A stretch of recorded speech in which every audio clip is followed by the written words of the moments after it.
Hello! I've been having some rambling thought about free will that I thought I'd share with you.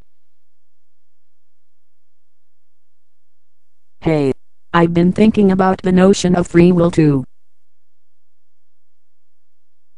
When one of my nephews reached his 21st birthday, he bought himself a used but immaculate Ford Bronco. The vehicle came equipped with new, oversized tires on mag rims. Still, my nephew wanted to get rid of the wheels and buy a more fashionable style. The type of wheels he settled for were spoke rims, with low-profile tires.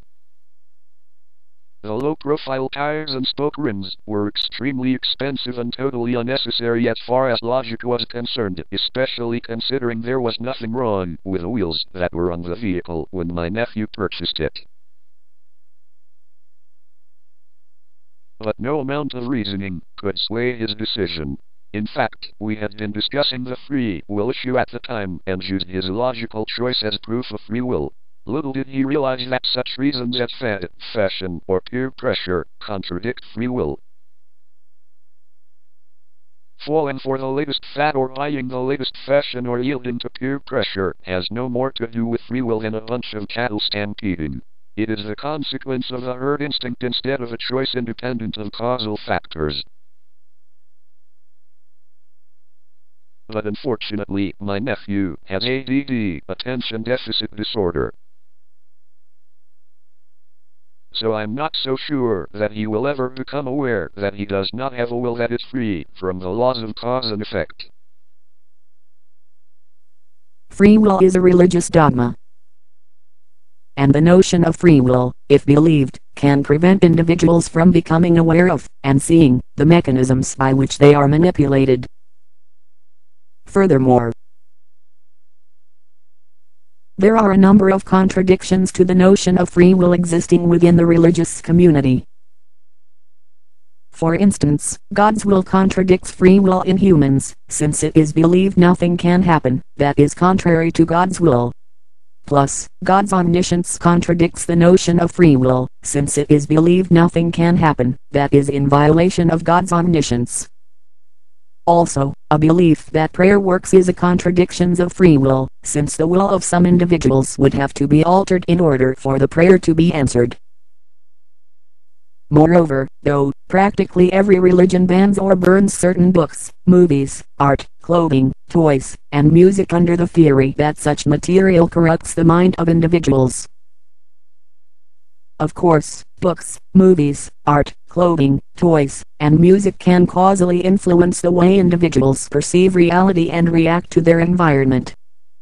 But if humans really had free will, then their mental processes, which includes attitudes, opinions, and choices, couldn't be influenced by any factor. The writer George Bernard Shaw, 1856–1950, once stated, "The masses are feeble-minded like an idiot. They have always been exploited and always will be exploited. Why? Because they have not enough wit to distinguish between their own original feeling and the feeling diddled into existence by the exploiter." The logical significance of Shaw's statement is that the public, that is, individuals of a community or a society considered collectively, don't have free will and thus can be manipulated accordingly.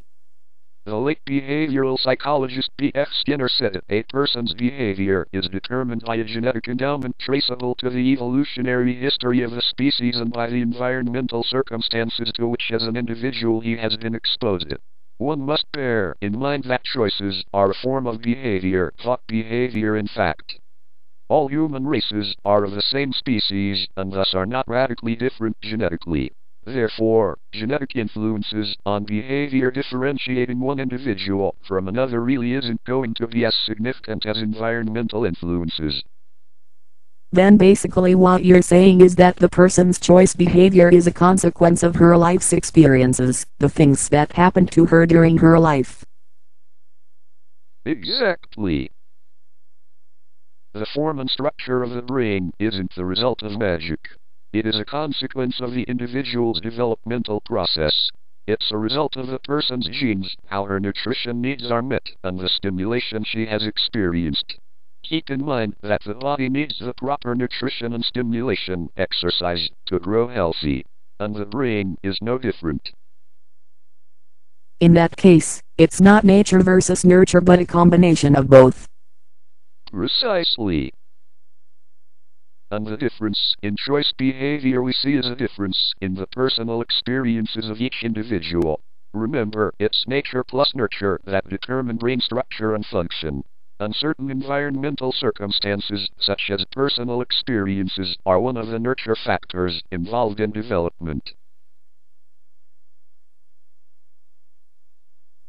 What about belief? Is an individual free to believe anything she is told? Or is belief part of the individual's developmental process also?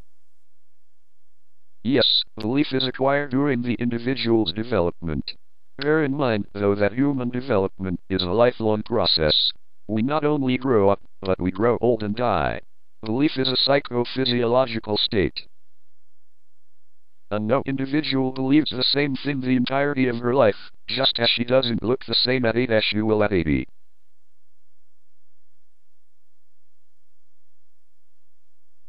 So it would be as hard to convince a staunch atheist to believe in Jesus as it would be to convince a staunch Christian to believe in Peter Pan.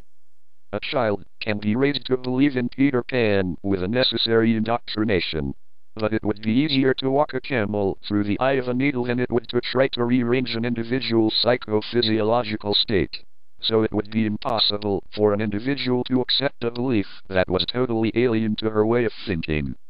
As stated, belief is a consequence of the individual's development, and development is a gradual process. I guess that means that notions of free will, and proclamations stating that we are free to believe any silliness whatsoever, are utter nonsense. That's right. And for that reason we need to apply Occam's razor to eloquent and rhetorical explanations of human behavior, which includes cognition and acts of choice, just as scientists are supposed to do. This has been fun. Maybe we can do it again sometimes. Yes, this was fun. I hope we can get together again sometimes.